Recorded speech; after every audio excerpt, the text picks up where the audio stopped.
सुखामध्ये सावली स्वामी, सुखामध्ये सुख हे स्वामी, दुःखामध्ये भर हे स्वामी, वेदनेचा अंत स्वामी, उन्हामध्ये सावली स्वामी, दुःखामध्ये सुख हे स्वामी, कष्टामध्ये भर हे स्वामी, वेदनेचा अंत स्वामी. श्री स्वामी समर्थ, श्री स्वामी समर्थ, श्री स्वामी समर्थ, श्री स्वामी समर्थ.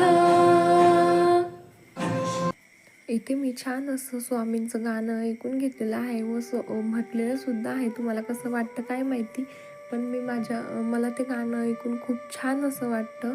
मनात कोणतंच काहीच भेदभाव किंवा काही दुःख वगैरे असं राहत नाही. सदैव स्वामी माझ्या पाठीशी आहे असं मला वाटतं, म्हणून मी ते गाणं ऐकून घेते. व मी इथं रात्रीचं स्वामींचेच गाणे जास्त लावत असते. टी व्हीवरती गाणे लावून देऊन मग मी छान असं माझे कामं इथे करत असते. नंतर मी इथे आता जे काही सकाळची भांडी होती पडलेली ती घासून घेत आहे. त्यानंतर मग मला घर वगैरे झाडायचे होते, तर तेच मी इथे आता झाडून घेणार आहे. सकाळचे भांडे घासल्याशिवाय मला पुढं स्वयंपाक करायला जमतच नाही, कारण की ते भांडे पडलेले असतात व दुसरे माझ्याकडे वापरायला भांडे नाही आहेत. एकच जे काय आहे ते मेन आपल्याला लागतं ते एकच भांडं माझ्याकडं आहे. त्यामुळं मग मी परत दुसरं काही भरवू शकत नाही. मग तेच धुवून मला परत त्यात स्वयंपाक करावा लागतो. त्यामुळं आधी मी ते करून घेते.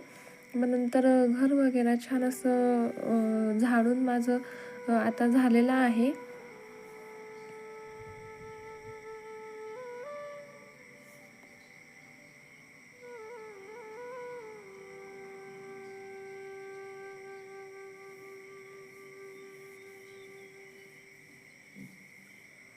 झाडू मारल्यानंतर मी लगेच इथे स्वयंपाकाला लागणार आहे. तर बाकीचं तुमच्यासोबत काही शेअर करत नाही. आज मला तुम्हाला एक खास रेसिपी शेअर करायची आहे. ठेचाची रेसिपी. हे मला खूप जास्त आवडतो ठेचा. ह्या जाड मिरच्या आहेत, ह्या जास्त तिखट नसतात व याचा आमच्याकडं खानदेशात ठेचा केला जातो. ठेचा व भाकरी एक नंबर लागते खायला. व हे गावरान पद्धतीने मी इथं ठेचा बनवत आहे. तर आधी मी मिरच्या कट करून घेतलेल्या आहे, त्याचे नाके वगैरे काढून घेतलेले आहेत व त्यांना छान असं भाजून घेणार आहे. ह्या मिरच्या लवकर भाजल्या जात नाही, त्यावरती तेल टाकलं की त्यामुळं त्या छान अशा भाजल्या जातात. तर तेल टाकून मग मिरच्यांना छान भाजून घ्यायचे आहे.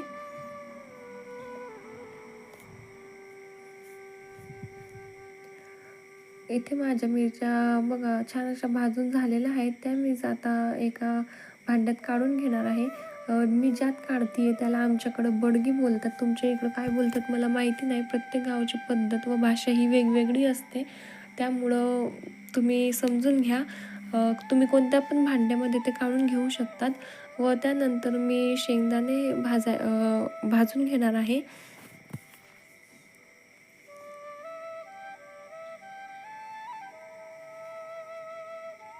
गरम तव्यावरती शेंगदाणे हे पटकन असे भाजले जातात. जास्त जाळायचे सुद्धा नाही आहे, आपल्याला हलकेसे खरपूस भाजून घ्यायचे आहेत. नंतर इथे शेंगदाणे भाजून झाल्यानंतर ते सुद्धा मी आता इथे काढून घेणार आहे.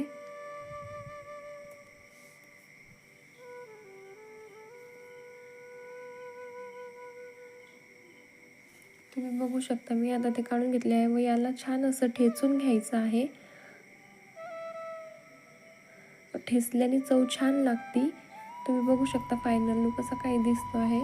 मिक्सरमध्ये काही लोक मिक्सरमध्ये करतात, पण त्याची टेस्ट एवढी छान लागत नाही, जे की ठेचल्यामुळं छान लागती व एक गावाकडचा स्वादसुद्धा त्याला येतो. नंतर आम्ही इथे छान असं जेवण करून घेणार आहोत. त्यानंतर मी लगेच इथं सकाळची तयारी करायला घेणार आहे. सकाळी मला बनवायची होती शिमला मिरची, तर हीच मी आधी छान अशी धुवून पाण्यात भिजत घालून ठेवलेली होती थोड्या वेळ. म्हटलं जी काही घाण असेल ती निघून जाईल. त्यानंतर मी लगेच इथं मिरची कट करायला घेतलेली आहे.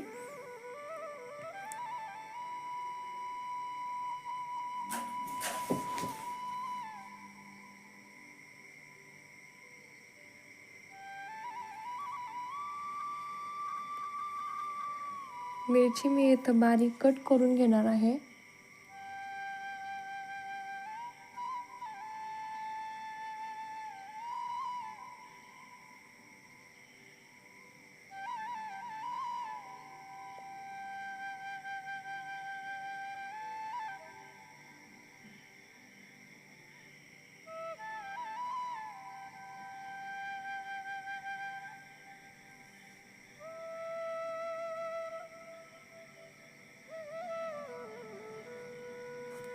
मला या शिमला मिरचीची भाजी एवढी काही जास्त आवडत नाही.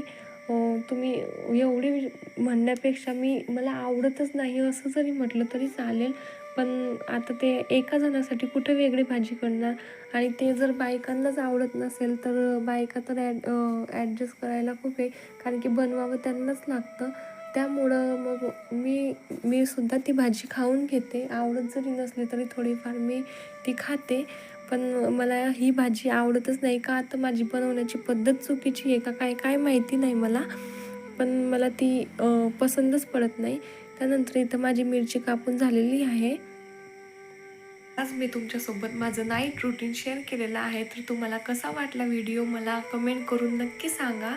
आणि यानंतर मी आता लगेच माझं एडिटिंगचं कामसुद्धा करणार आहे. तर ते तुम्हाला शूट करून दाखवता येणार नाही, कारण की माझ्याकडं एकच फोन असल्यामुळं मी ते जास्त काही शूट करू शकत नाही किंवा मला ते तसं दाखवता येत नाही. त्यामुळं इथंच मी व्हिडिओ माझा एंड करते. Thank you for watching my video. Please like, share and subscribe with my channel and bye.